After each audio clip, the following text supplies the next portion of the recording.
Maka Fir'aun mengadakan perjamuan untuk semua pegawainya. Ia meninggikan kepala juru minuman dan kepala juru roti itu di tengah-tengah para pegawainya. Kepala juru minuman itu dikembalikan ke dalam jabatannya, sehingga ia menyampaikan pula piala ke tangan Fir'aun. Tetapi kepala juru roti itu digantungnya seperti yang ditakbirkan Yusuf kepada mereka. Begitu Yusuf melihat, loh kok aneh, aku mimpi duluan, kok belum kejadian. Ini yang baru ngimpi berapa hari kejadian. Ngerti gak saudara? Siapa dulu yang mimpi? Yusuf atau juru minuman dan juru roti? Hah? Yusuf dulu saudara. Kadang-kadang kita berpikir seperti itu kan. Saya lebih dulu. Saya berhak mendapat apa-apa dari Tuhan. Saudara hati-hati. Yusuf mimpi duluan. Tapi apa yang dia mimpikan semakin jauh dari kenyataan. Ini juru minuman, juru roti. Belum lama mimpi. Kejadian. Sudah kayak gitu situasinya saudara. Membuat Yusuf, piye toh? Aku ngimpi kok ora dadi-dadi. Ini ngimpi malah cepet jadi. Ayat 23. Tetapi Yusuf tidaklah ingat oleh kepala juru minuman itu. Melainkan, apa saudara? Dilupakannya. Jadi sebetulnya juru minuman ini ingat gak sama Yusuf? Loh, lihat Alkitab saudara. Tetapi Yusuf tidaklah diingat oleh juru minuman itu. Melainkan, bukan ditulis, maka juru minuman itu lupa. Tidak.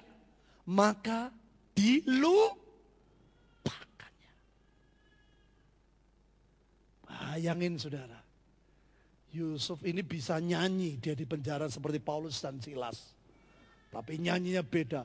Mendidih di hati, mendidih di hati, hatiku ngamuk tenan. Yusuf bisa begitu saudara.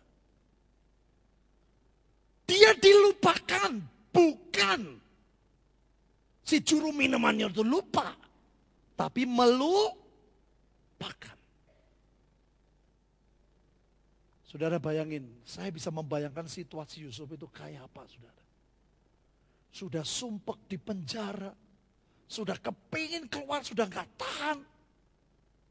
Saya yakin saudara, Yusuf tuh hati kecilnya tahu. Waktu dia ngomong tunjukkanlah terima kasihmu, itu hati kecil ngerti. Ini harusnya bukan cara seperti ini. Bukan cara Tuhan seperti ini. Yang percaya katakan, dia ngerti saudara. Tapi saking gak tahannya, dia ngucap seperti itu.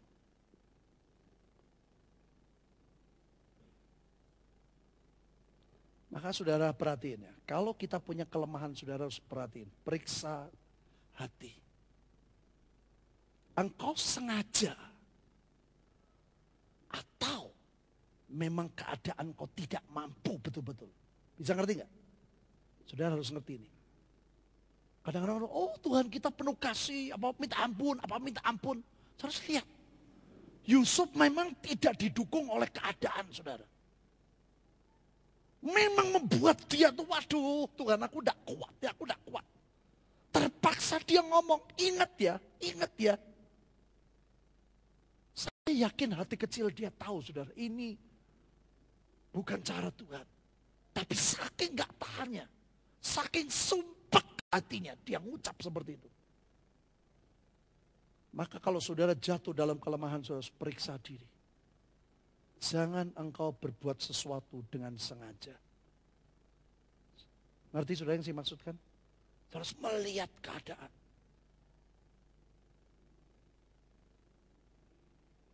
Saudara perhatikan. Pada waktu dia di penjara dia sudah sumpek.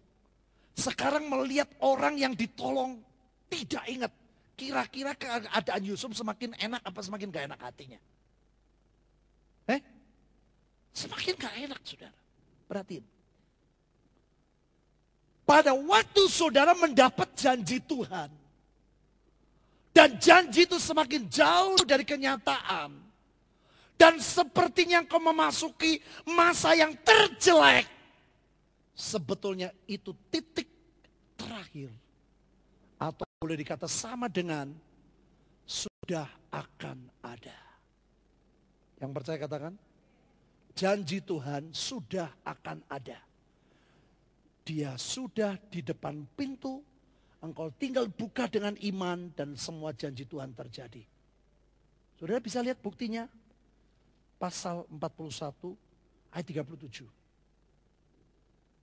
Judulnya saja, Yusuf di Mesir sebagai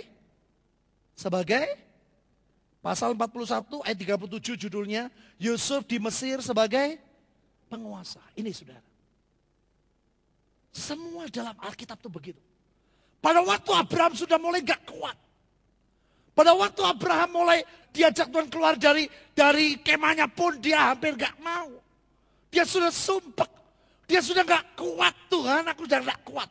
Pada saat saudara mengalami keadaan seperti itu, akan janji Tuhan, itu sebetulnya sama dengan sudah akan ada. Yang percaya katakan, segera akan terjadi. Kalau pada waktu dia di penjara dia sudah sumpah, dia lihat juru minumannya lupa. Waduh, saudara, saya bisa bayangin itu kondisi yang paling buruk yang dialami Yusuf. Kalau dia berteriak lagi, Tuhan, wis orang janji-janjian lah, bosen aku tak keluar aja, aku tak percaya, aku keluar. Kalau dia berteriak, Tuhan bisa keluarin gak dia dari penjara? Halo? Kalau Yusuf sudah ngomong, Tuhan aku tak mau lagi, aku tak mau percaya lagi janjimu. Janjimu terlalu jauh dari kenyataan. Sekarang mimpi, aku percaya engkau yang kasih mimpi. Sebab semuanya digenapi. Mimpi daripadamu pun tidak mendukung visimu kepadaku. Betul gak? Wis toh Tuhan aku tak kuat. Aku tak keluar saja. Bye, bubar. Tak janji-janjian. Bisa keluar gak Yusuf? Halo? Bisa gak Tuhan keluarkan Yusuf? Dan pada waktu itu, pada waktu keadaan yang paling buruk terjadi. Dan dia berteriak dan Tuhan keluarkan. Maksimal Yusuf jadi tukang bakso, saudara.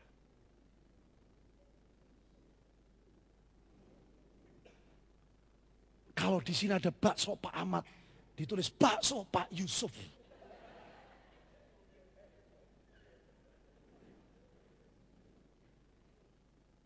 Ada soto Pak Di, soto Pak Yusuf. Jejeran. Ngerti gak saudara?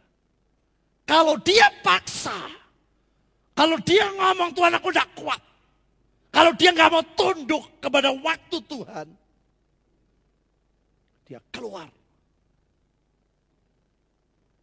Paling saingan jualan sate, orang Temanggung yang lewat saben sore.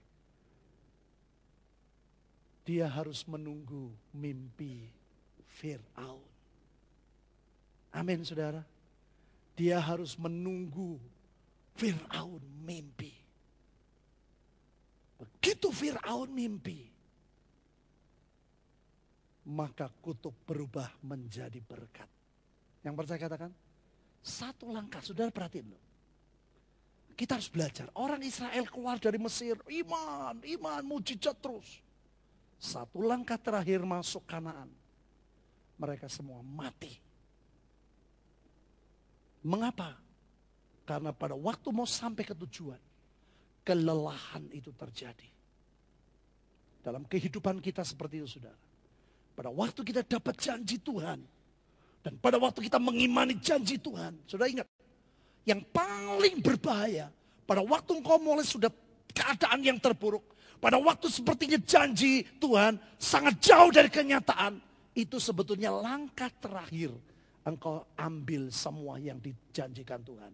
Yang percaya katakan, sebetulnya waktu yang terakhir engkau tinggal ambil itu. Saya pernah dapat suatu penglihatan, sudah lama sekali saudara. Mata saya terbelalak melihat